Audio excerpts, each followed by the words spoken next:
आरंभ मराठीच्या सर्व प्रेक्षकांचं स्वागत आहे. धाराशिव नगरपालिका निवडणुकांचं बिगुल वाजलेलं आहे. इच्छुक उमेदवारांनी आपलं नामनिर्देशन पत्र दाखल केलेलं आहे.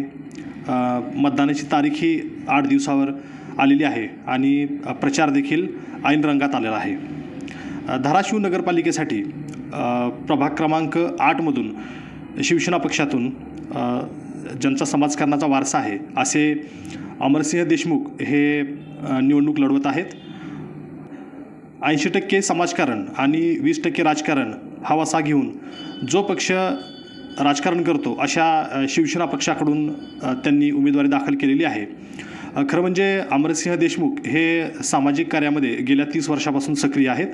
शिक्षक पतसंस्थेच्या माध्यमातून असेल किंवा दुष्काळाच्या पार्श्वभूमीवर पाणीपुरवठा असेल किंवा महिलांना मोठ्या प्रमाणात कर्ज वाटप करून सहकाराची गंगा ग्रामीण भागातील महिलांपर्यंत घेऊन जाऊन महिलांचं सक्षमीकरण करणं असो, या माध्यमातून त्यांनी मागील 30 वर्षापासून मोठ्या प्रमाणावर सामाजिक उपक्रमामध्ये सहभाग घेतलेला आहे. आता ते राजकारणाची नवीन इनिंग सुरू करणार आहेत. आज आरंभ मराठीच्या प्लॅटफॉर्मवरती अमरसिंह देशमुख हे आलेले आहेत. आपण त्यांच्याशी एक छोटीशी बातचीत करणार आहोत. आपण जाणून घेणार आहोत की काय आहे त्यांचा राजकारणामध्ये उतरण्याचा उद्देश आणि शहराच्या विकासाच्या संदर्भात त्यांचं काय विजन आहे. नगरसेवक झाल्यानंतर त्यांना शहराचा कसा बदल करायचा आहे, त्यांच्या प्रभागामध्ये काय नेमकं काम करायचं आहे हे आपण त्यांच्याशी जाणून घेऊया. तुमचं आरंभ मराठीमध्ये स्वागत आहे. खरं म्हणजे तुमचा पिंड हा समाजसेवेचा आहे, तरी देखील तुम्ही राजकारणात उतरला आहात.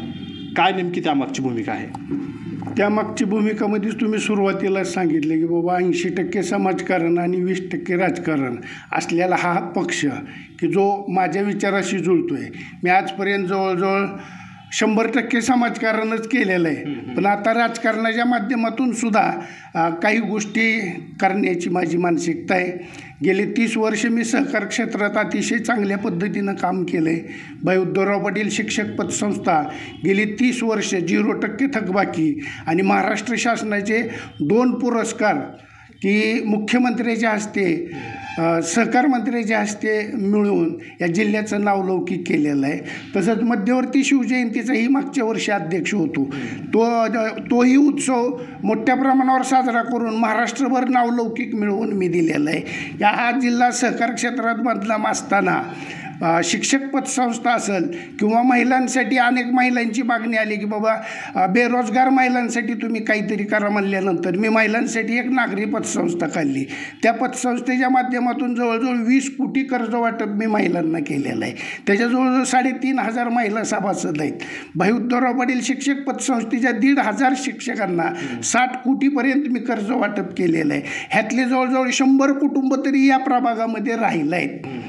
ते जवळजवळ 500 ते 600 मतदार हा माझा घरचा आहे. मी अपक्ष बी असलो तरी हे लोक मला मतदान करणार आहेत. मग त्या भूमिकेतून मी यात उतरलो आणि मग आपल्या विचाराला जुळणारा जो पक्ष आहे की जेणेकरून जास्त समाजकारण आणि कमी राजकारण, म्हणून मी एकनाथ शिंदे साहेबांचा पक्ष निवडला आणि त्या माध्यमातून मी आता राजकारणात येऊन मला या गावात काही गोष्टी होणं अपेक्षित वाटतं की जेणेकरून मी आता ज्या भागात राहतो तिथं शैक्षणिक वातावरण आहे. छत्रपती शिवाजी हायस्कूल असेल, भोसले हायस्कूल असेल, ग्रामीण भागातल्या विद्यार्थिनी बसनं येतात, अनेक विद्यार्थिनी बाहेरगावावरून येतात.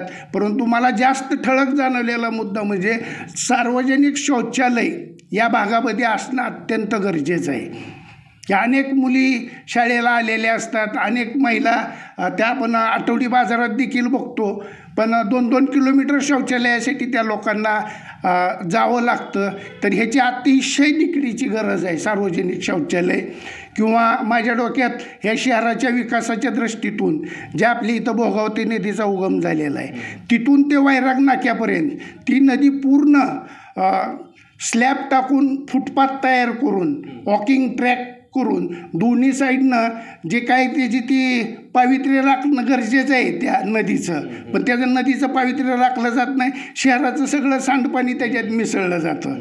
तर त्या दृष्टीतून दोन्ही साईडनं पाणी काढून देणं आणि नदीचं पावित्र्य राखणं आणि नदीवर स्लॅब टाकून फुटपाथ करून लोकांना वॉकिंग ट्रॅक करून देणं आणि दोन्ही साईडनं सुशोभीकरण झाडं वगैरे लावून ही कल्पना खूप दिवसापासून डोक्यात आहे.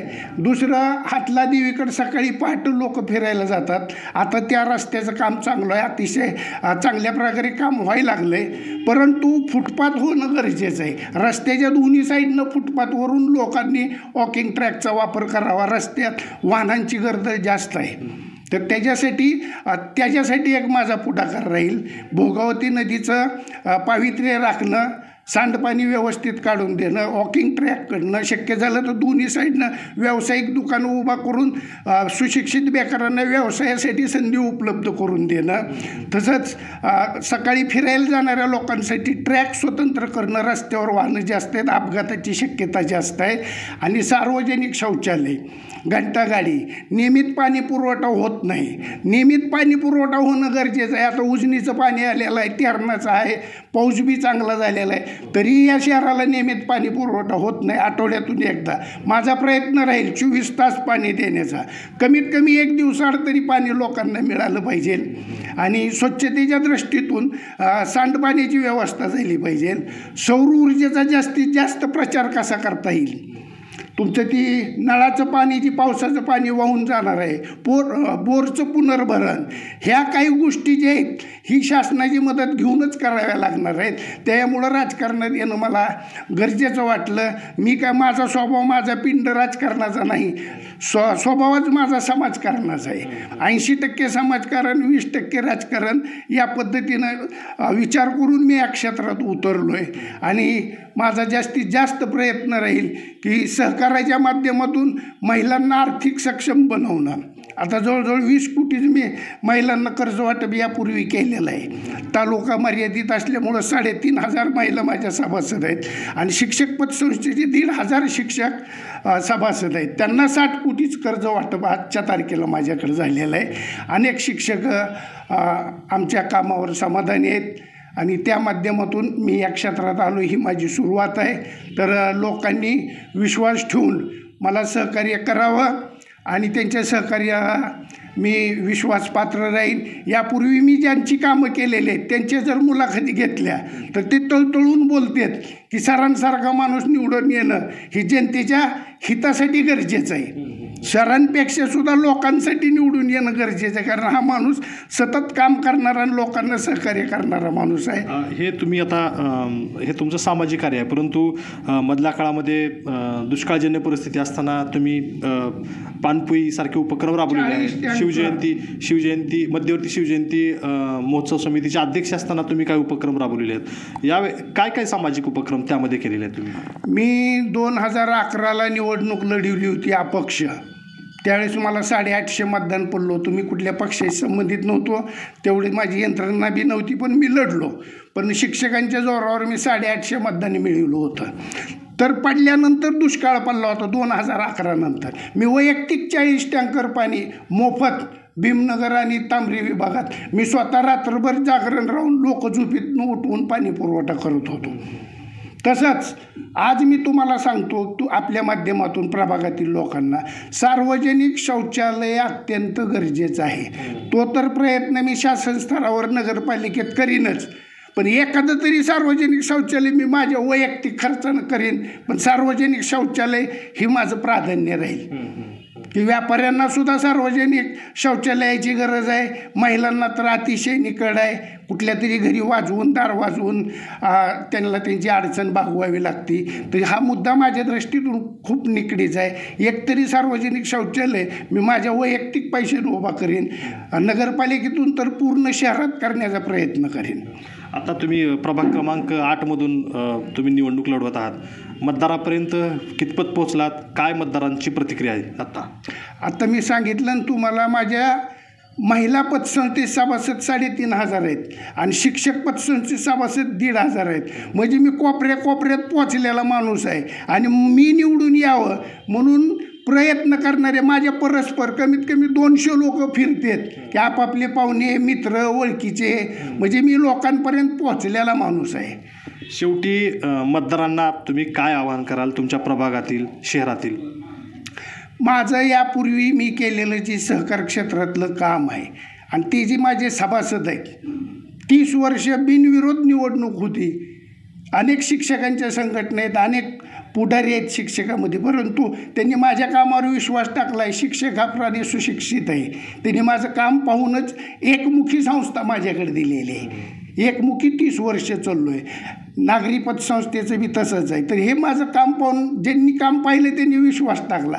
तसं मतदारांनी सुद्धा एकदा विश्वास टाकून बघावं की हा माणूस काहीतरी वेगळं या क्षेत्रात करू शकतं आहे. प्रत्यक्ष ही कामच करणार. ज्या ज्या ठिकाणी नाल्या नाहीत, रस्ते नाहीत, मी आता काही भीमनगर ही जो परिसर आहे, चव्हाण गल्ली बघतो आहे, बरेचसे दुर्गंधी आहेत, छोटे छोटे 4-4 फुटाचे रस्ते आहेत, त्याच्यात मध्ये नाले आहेत, त्याच्यावर काही फरशा टाकलेल्या नाहीत, त्याच्यावरून ये जा करतात लोक.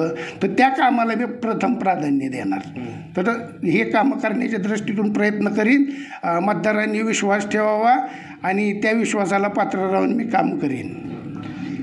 अमरसिंह देशमुख हे प्रभाग क्रमांक 8मधून शिवसेना पक्षाकडून त्यांनी उमेदवारी अर्ज दाखल केलेला आहे. सध्या त्यांचा प्रचार आहे. मागील 30 वर्षापासून समाजकार्यामधून त्यांनी स्वतःचं नेतृत्व सिद्ध केलेलं आहे आणि 80% समाजकारण आणि 20% राजकारण असा वसा घेऊन जो पक्ष राजकारण करतो अशा शिवसेना पक्षातून त्यांनी सध्या राजकीय क्षेत्रात पाऊल ठेवलेलं आहे. शहरातील सर्व समस्यांचा परामर्श त्यांनी अगदी 10 मिनिटामध्ये केलेला आहे. महिला शौचालय असेल, पाणीपुरवठा असेल किंवा अपारंपरिक ऊर्जा असेल. खरं म्हणजे हे क्षेत्र अपारंपरिक ऊर्जा वगैरे अशा गोष्टींवरती त्यांचे विचार आहेत आणि सहकाराच्या माध्यमातून ते सध्याधिक सक्रिय आहेत. अमरसिंह देशमुख यांच्या प्रचाराला उत्स्फूर्त प्रतिसाद मिळत असून येत्या 3 तारखेला निकालामध्ये विजयी हो असे त्यांना आपण सदिच्छा देऊया. आरंभ मराठी पाहत रहा, चॅनल सबस्क्राईब करा.